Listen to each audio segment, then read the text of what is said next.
भोग का रस इंद्रियों ने भोगा और जीव को फंसा दिया। नमस्कार दोस्तों, भोग का रस हमारी इंद्रियों ने भोगा और फंस जाता है हमारा जीव, सूक्ष्म शरीर। यही हम गलती कर देते हैं। भाई, हमको ऐसा नहीं करना चाहिए। हमको पता है कि कष्ट हमारे जीव आत्मा सूक्ष्म शरीर को होता है। आपने कभी सोचा है? नहीं सोचा।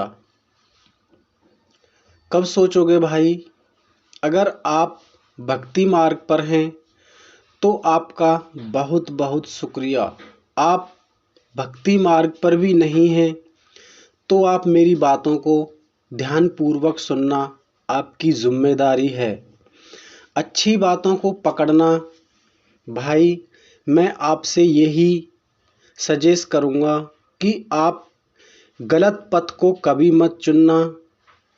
भाई, जब हम गलत पथ को चुनते हैं तो हमको बहुत कष्ट उठाना पड़ता है और हम इन बातों का अंदाज़ा नहीं लगा पाते भाई। तो ये आपने सोचा है? भाई साहब कहते हैं मरता कौन है? मरता कौन है? दोस्तों, मरता है हमारा स्थूल शरीर, पंच तत्वों का ये चोला घर जिसको हम देख सकते हैं। और हमारी जीव आत्मा कभी नहीं मरती। मरता है शरीर। शरीर नाशवान है, जीव आत्मा कभी नहीं मरती। हम जैसा करते हैं वैसा हमको अगला घर मिलता है। तो दोस्तों, हमें कभी गलत काम नहीं करने चाहिए। ये भी सत्य है, आप अपने सूक्ष्म शरीर से दोस्ती कर लोगे तो भाई आपको आनंद की अनुभूति होगी। कहते रहते हैं भगवान हमारी सहायता नहीं करते। ऐसी सहायता करता है कि आपकी दिशा और दिशा बदल देता है। एक ऐसा सारथी की तरह आपकी कितनी भी बड़ी इच्छा हो, कितनी भी बड़ी जिम्मेदारी हो, ये उस जिम्मेदारी को अवश्य पूरा करता है। मगर दोस्तों, इससे आपको दोस्ती बनानी पड़ेगी। देखो, मैं आपको छोटी सी बात बता देता हूँ भाई साहब। देखो, हम क्या करते हैं, हम ये सोचते हैं कि हम अकेले हैं। भाई साहब, हम अकेले नहीं हैं, हम दो हैं। हमारी जो इंद्रियां हैं, ये इंद्रियां भाई साहब हमको हमारे इष्ट से मिलने नहीं देती। तो भाई साहब, हमको अपनी इंद्रियों को संयम में रखना बहुत ज़रूरी है। आप अपनी इंद्रियों को स्वयं अच्छे से रखने के लिए आप अनुलोम विलोम कर सकते हैं। तो भाई, आपको विश्वास करना पड़ेगा। पहली बात तो ये है, आपने बहुत धर्म की बातें सुनी होंगी। मैंने आज आपके लिए एक खोज की है। कहते रहते हैं भगवान कहाँ हैं, भगवान कहाँ हैं। भाई साहब, हमारे पास है।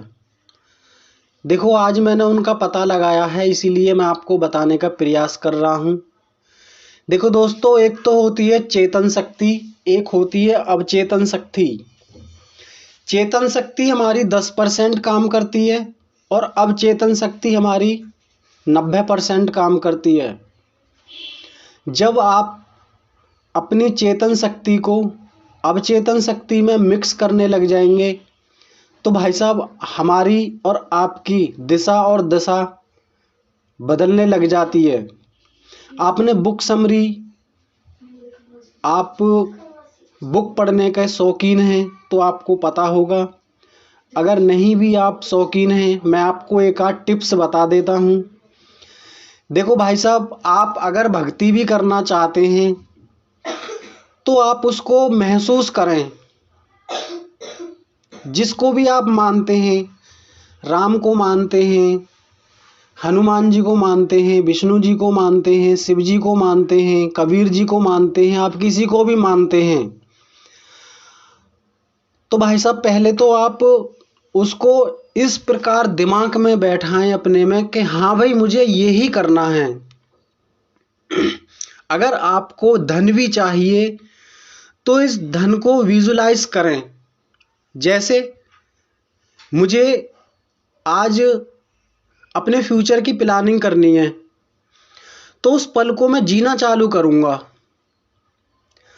तो मैं उस पल को जीना चालू करूँगा तो भाई साहब एक दिन ऐसा आएगा कि वो मेरा काम अवश्य होगा, क्योंकि हमें दृढ़ विश्वास करना पड़ता है। ऐसे ही हमने अपने इष्ट से मिलने के लिए हमें दृढ़ संकल्प करना पड़ता है। अब भाई साहब संकल्प करने का ये मतलब नहीं आप कठोरता का पालन करें, नहीं, ये तो वो समझता है फीलिंग। अवचेतन मन हमारा फीलिंग समझता है भाई साहब। तो मैं इसीलिए कहता हूँ भाई साहब हमको विश्वास करना पड़ेगा। ये जो हमारा स्थूल शरीर और सूक्ष्म शरीर है, आज मैं इस बात का खुलासा कर देता हूँ और खुलासा भी करना चाहता हूँ। भाई साहब हमारे बड़े बड़े ऋषि मुनि साधु संत बताते रहते हैं कि सूक्ष्म शरीर और स्थूल शरीर, और ये श्रीमद् भागवत गीता में बताया है 5 प्रकार के शरीर हैं। अभी मैं आपको 2 प्रकार के शरीरों के बारे में ही बता देता हूँ। एक तो देखो स्थूल शरीर है जो हम देख सकते हैं, टच कर सकते हैं, और एक है हमारा सूक्ष्म शरीर। इन दोनों में भाई साहब कोई फर्क नहीं है। फर्क केवल सिर्फ इतना है कि हम स्थूल शरीर को देख सकते हैं और सूक्ष्म शरीर को देख नहीं सकते, यानी जीवात्मा, वो जीव राम है, स्थूल शरीर भी राम है। तो भाई साहब आपको ये समझ में आ गया होगा। तो अब बात करते हैं भोग का रस इंद्रियों ने भोगा और जीव को फंसा दिया।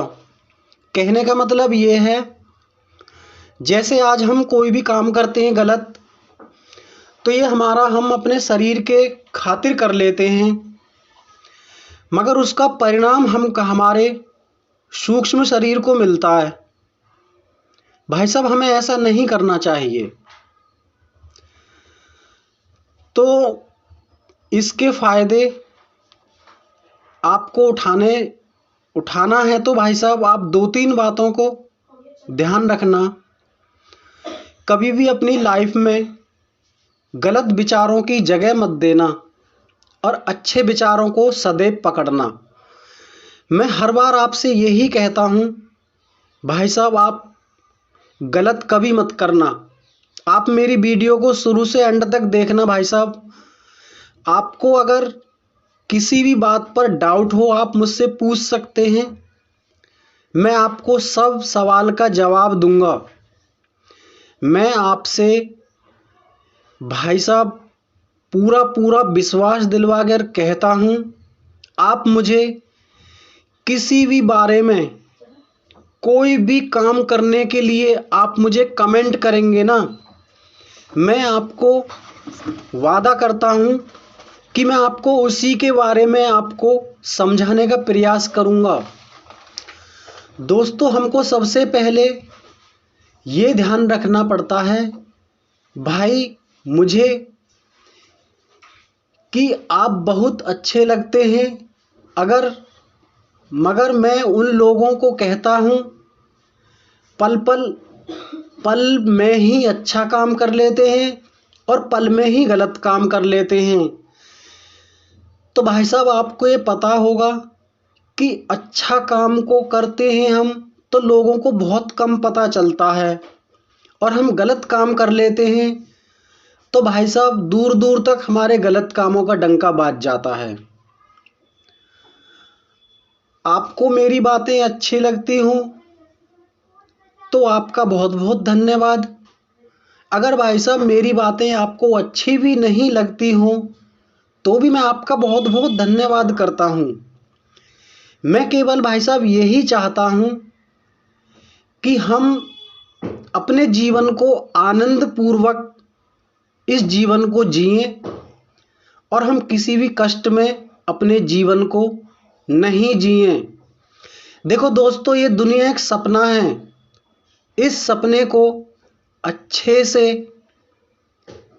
सपना देखना चाहिए हमें, क्योंकि हमें अंत समय का पता नहीं है।